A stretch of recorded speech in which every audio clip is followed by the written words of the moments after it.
St. Augustine, founded in 1565, is the oldest city in America that was established by Europeans. It awaits visitors with its old world charm, unique attractions, colorful restaurants, and shops. It's easy to see why it's one of the most popular spots in Florida.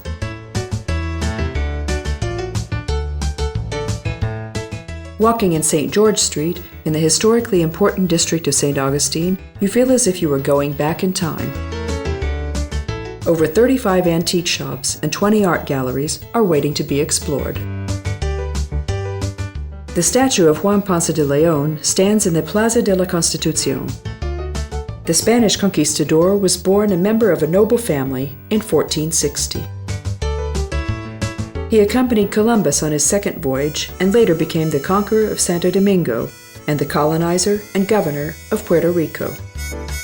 He was forced to relinquish his office to the son of Christopher Columbus in 1512. He launched an expedition north of Cuba after that. The goal of his quest was allegedly to find the Fountain of Youth. Instead, he discovered the Gulf Stream. On March 27, 1513, he and his crew sighted land and found it so verdant that they called it Florida. On April 2nd, they went ashore at a point south of St. Augustine. They searched the peninsula they first believed to be an island, then took possession of it and engaged in several skirmishes with the natives.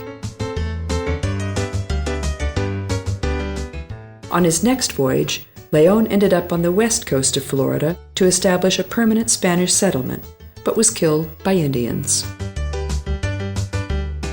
The palace of Henry M. Flagler stands behind the statue of De Leon. The American railroad tycoon had the Florida East Coast Railway network extended up to the southernmost point of the peninsula, thereby creating an opportunity for significant commercial and touristic development for the area. After the American Civil War, he founded the Standard Oil Company that had its own designated railway line. His idea was that if he transported passengers by rail, he could make St. Augustine a winter resort for the rich. To this end, he had the luxurious Ponce de Leon Hotel built on the square, bearing the same name.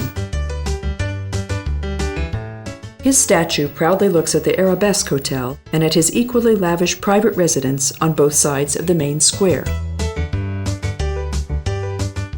The small Avila Street that crosses the main street named St. George Street is a street of local artists. Its little old hospital and pharmacy date back centuries, and the public library was also established in the 18th century. The majority of the sconson-like small houses functions as a shop or an eatery. The Tovar House, built in 1763, had a very erratic life. The former trading post saw a long line of owners and was a witness to the entire history of Florida. Although the oldest house of the town was built only in 1703, a building stood in its place as early as 1600, and you can still see the well that belonged to it in the garden. There are two museums adjoined to the oldest house. One of them presents the history of the city, and the other one deals with the characteristics of Spanish architecture. Another very interesting place is the oldest store museum, which is a combination of an old general store and several workshops. At the tobacco counter, cigars are still rolled by hand, for which the tobacco leaves are brought from Cuba. There's a gunsmith, a blacksmith, and a saddler shop, all preserved in their original condition.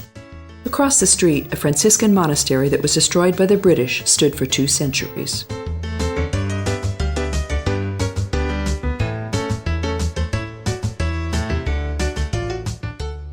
Sebastian Oliveros was a sailor and merchant from Corsica. He settled down and built his colonial-style house at this place in 1798. There are shops operating in most of the old trading posts and stores still today.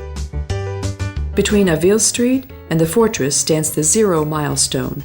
This marked the start of the old Spanish trail running across Florida and is the reference point for calculating distances. The most stylish way to roam the history-infused streets of St. Augustine is by horse carriage.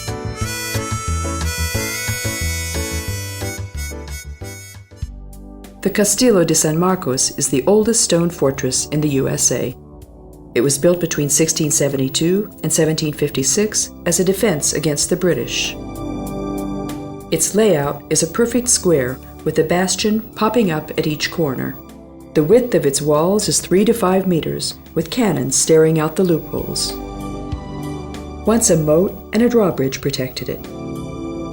In 1586, St. Augustine was attacked and burned by the British privateer Sir Francis Drake. It was rebuilt by the Spanish, but 82 years later, another pirate, Captain John Davis, raided the town and killed 60 people. In 1702, it was again attacked by the British. Then in 1740, the British General Oglethorpe besieged it without success. Although neither of the attacks was successful, the town eventually fell into the hands of the British, although in a peaceful way, when Spain gave Florida to England in 1763. The United States got control of St. Augustine just when the Yellow Fever and the Seminole War broke out. The fortress had long ceased to function when there were still deserters locked up in its prison.